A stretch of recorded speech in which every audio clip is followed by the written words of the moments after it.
So, Mr. Hörstel, as you know, Trump administration targeted the Iranian soldier Soleimani, and after that Iran launches missiles at U.S. bases in Iraq. So how do you evaluate the latest situation? What could happen next? That's a very good question, as always, and it is clear that the conflict is far from over. Analysts worldwide say the same thing. It is very open to anybody that this story cannot end because the, contradictions in the area, U.S. policy, the Iranian support to Syria and to other friends abroad, especially also in Iraq, will not stop. And for that reason, conflict is going to come. We have a very complicated situation for the U.S. president, who has to face a re-election fight during an impeachment process going on, which has been established in the U.S. Nobody is sure that this impeachment will go through. In fact, it's opposite. People think he may not lose his job over the impeachment. But this is a double pressure on the president. And in the past, we have seen a terrible policy of pressure.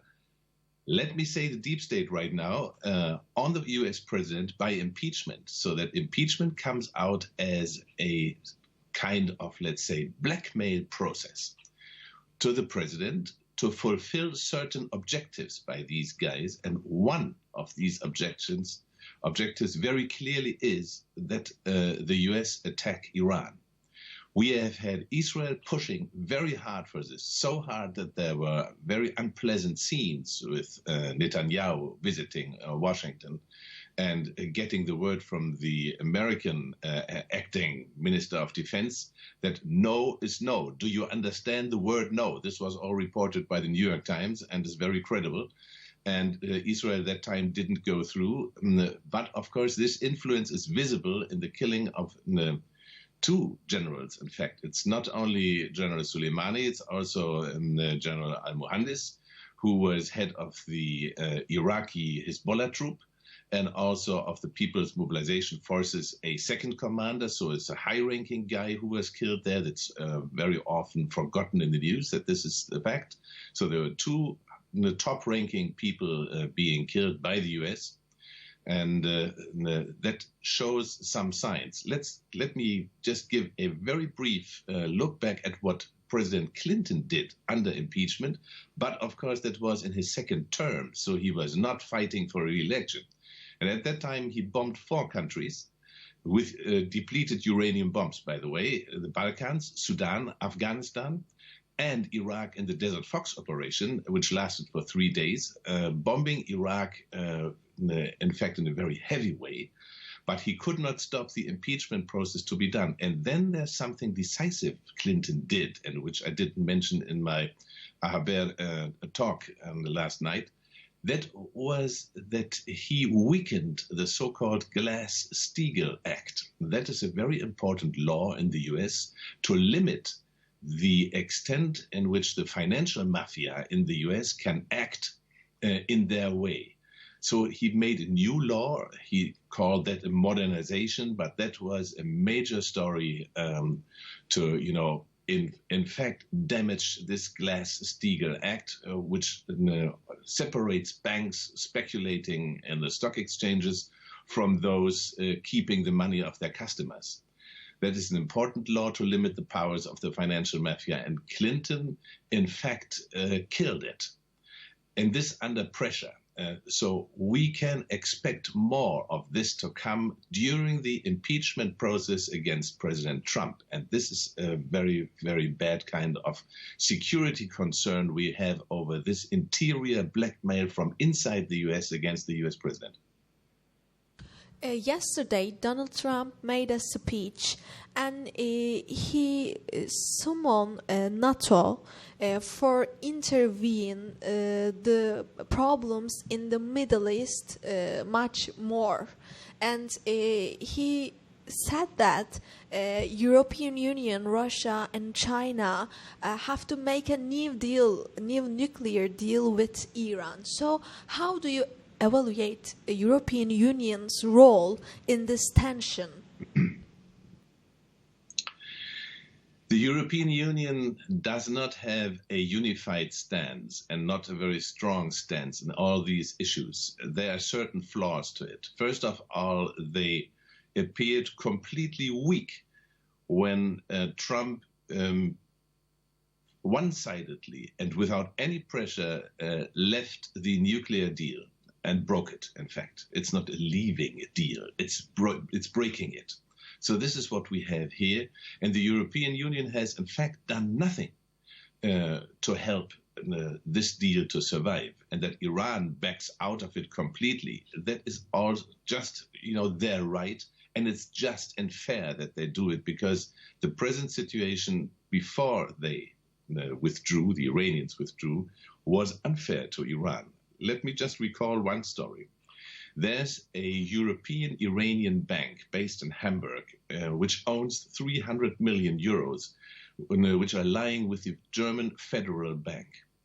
And this money is being withheld from the Iranians. Germany is not returning this money. There are 300 million euros missing to the Iranian cash box. And it's Germany, in fact, acting like a robber. So this is just one situation we have here. Also, the Europeans did not manage to put a practice into operation, which in fact would ensure a bank-free exchange of goods between Iran and Europe, for example. The Swiss did it, but for medical supplies only. But the European Union did nothing. They're not doing any deals in their exchange process, which was officially established. There are contracts over it. There's an institution in Paris, but it doesn't work. So what does that mean? The Europeans are very weak partners if it comes to stand against Washington's wishes. This is the very simple and sad line we have. And there's another story, of course, including your country, that is Turkey. The European Union has a very sorry stance towards Turkey. If I may just briefly mention the Libya case, your President Erdoğan has called our Chancellor Merkel 3 days before the parliamentary vote on the sending of troops to Libya. He was not forced to do that. Turkey is a sovereign country and can send troops on his own wish and on the wish of the parliament where they want if the other people agree. So there's no law injured or anything wrong in this action. So why should the President Erdoğan call Mrs. Merkel?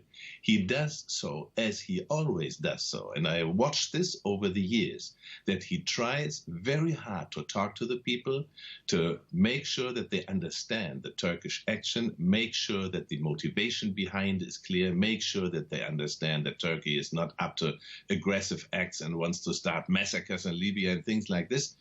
And very funny, or very sad, the fact that this was only a training mission to which the troops were sent now to Libya, Turkish troops, is not being reported in the German media and in the Western media, widely not reported.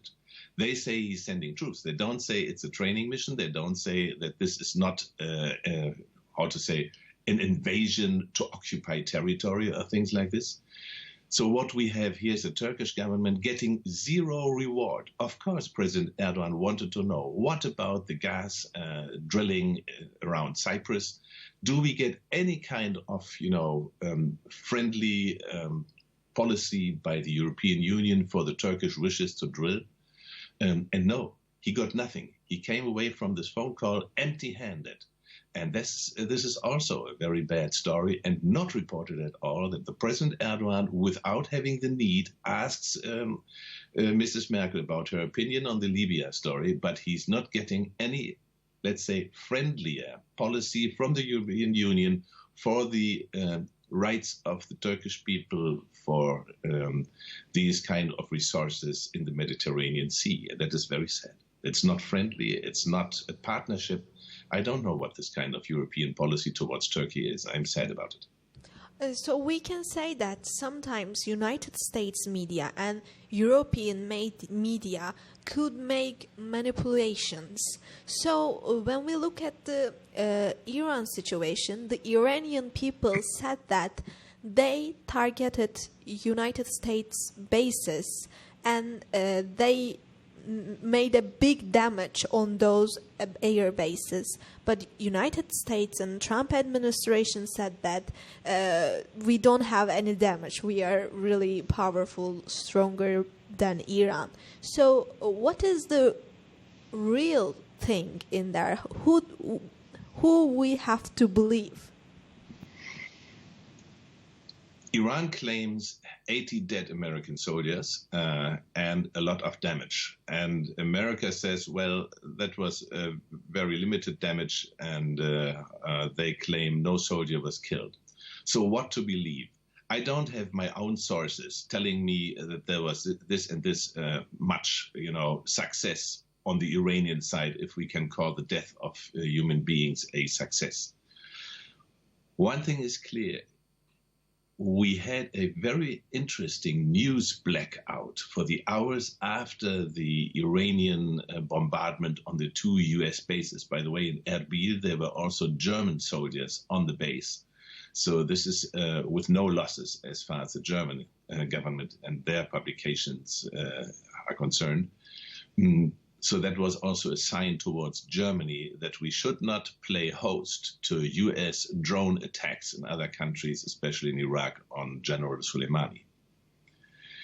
So what is now the fact on the ground? The fact on the ground is that there must have been considerable damage. Otherwise, you cannot understand what I've just written in the New York Times this morning, that a general said that the hits of the Iranian missiles were so close to equipment and buildings and other things that the Iranian intention must have been readiness to kill. So if the American side, concedes that this was so close, then we can imagine that something has happened. How much exactly, I don't know. But in fact, it is not important. It is very important what is the outcome. And the outcome is obviously that the deep state in the US for now allows Mr. Trump not to continue his bombing raids against Iran. Let's just remember what he said before these bombing raids, both the US side and the Iranian side. He said, we don't want any more threats from Iran.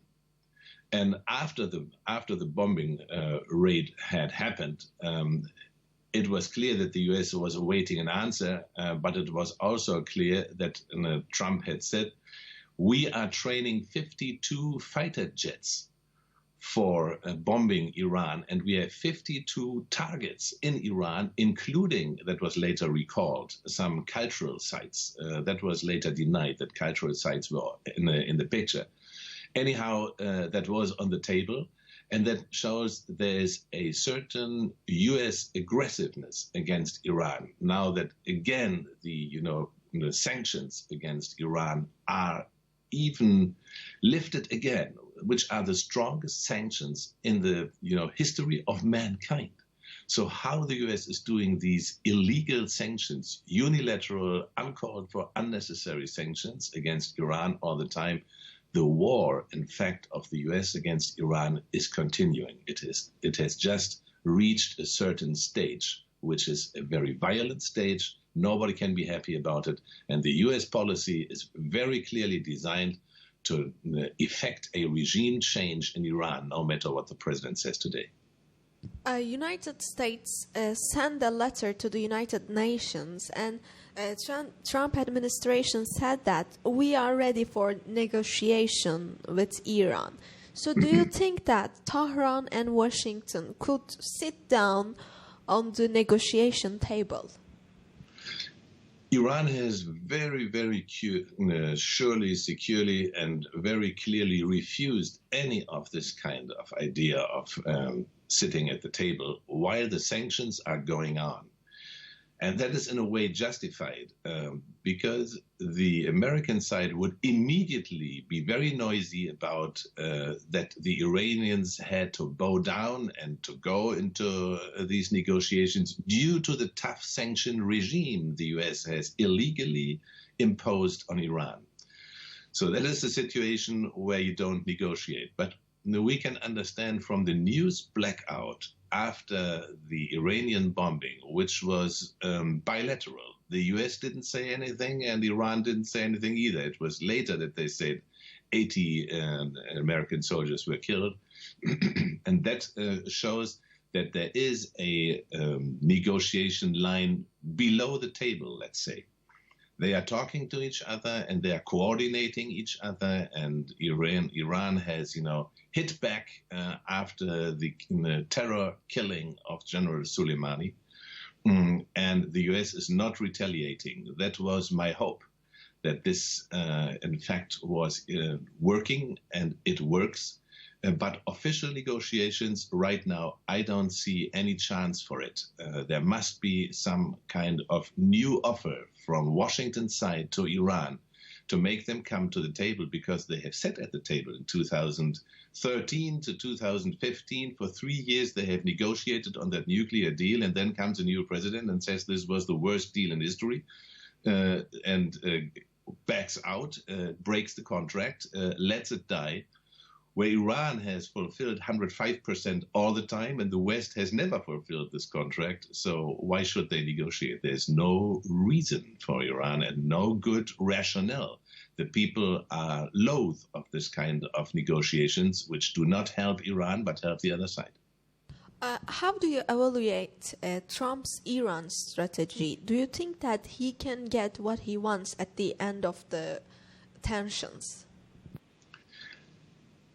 You see, we have a very long history, and in AHaberTV, we had a very good late-night discussion show showing how long the history of oppression and killing and regime change and whatever in Iran is by Washington. And it has never achieved its goals. And it will not. I'm very sure. Even if the US go out for a full-fledged war with Iran, and I can tell you, the deep society in the US is deeply against such a war. The military side is very unhappy if Trump would do this kind of thing. And in the past, we had, dozens of ex-generals speaking out publicly against any war attack on Iran. So this is the situation. And the Iranian people have shown after the killing of their, let's say, hero, Soleimani, a very gifted person, that they stand united no matter what. The Iranian situation is very bad. We have high-flying corruption in the country. We have poverty. We have even hunger in Iran.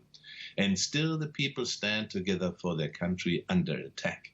So Trump has done something for Iran, which I think he did not intend, in a very difficult situation, which was in fact prepared by the CIA very hard to effect a regime change and to cause unrest in Iran.